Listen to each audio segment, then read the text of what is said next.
Mr. Speaker, this is the 49th anniversary of the assassination of Dr. Martin Luther King, Jr.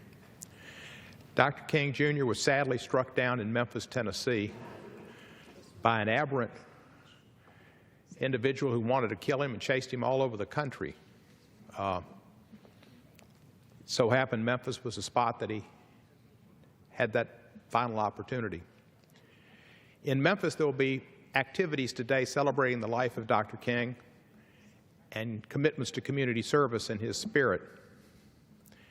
But ironically today, while the 49th anniversary of his assassination is also the 50th anniversary of his greatest speech, in my opinion, not the mountaintop speech that he made the night before in Memphis, a great speech where he said, "I've been to the mountaintop and I may not get there, but I've seen over from the mountain and seen the future and the promised land."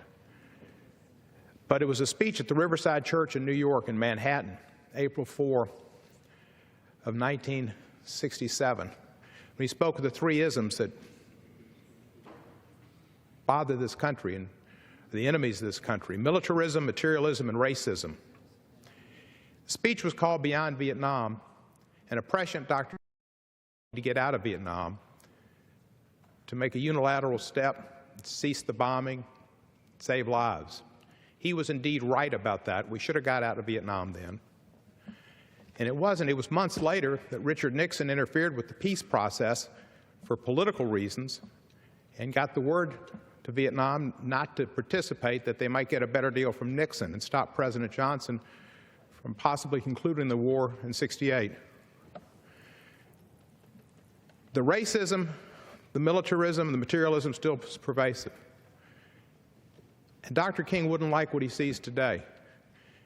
We look at a budget giving $56 or $7 billion extra to the military and cutting away from diplomacy efforts, foreign aid efforts that militate against war, and take away from funding for people, African Americans and poor people in America who need government assistance. That's part of what Dr. King was concerned about in this Beyond Vietnam speech. And here it is 50 years later, and we still suffer with the same tight budget, the same misguided priorities. We have an Attorney General who's looking at ending consent decrees on police violence against African Americans in Baltimore, Maryland, and also in Ferguson and St. Louis. We're going the wrong direction. And it's sad that one of our greatest prophets and one of our greatest leaders told us about it 50 years ago, and have we learned? The disparity in wealth is greater than ever in this country. The rich are getting richer and richer and richer. It's incomprehensible that there are billionaires, and there are lots of them out there, and that the tax breaks that we can offer in the tax code are going to give millionaires and billionaires hundreds of thousands and millions of dollars of tax breaks at the expense of government for people who don't have enough. There's no consideration of a minimum wage. And Dr. King was strong on believing that if people worked a full-time job, they shouldn't be paid a part-time wage.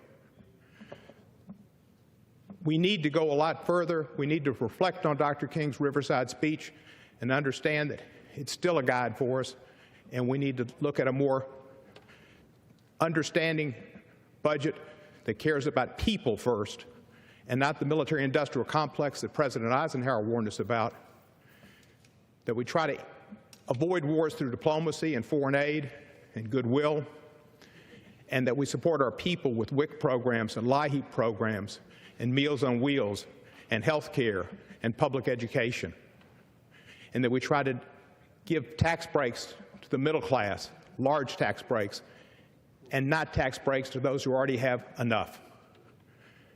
Thank you, Dr. King.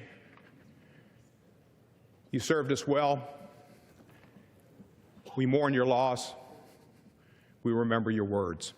I yield back the balance of my time. Gentleman yields back.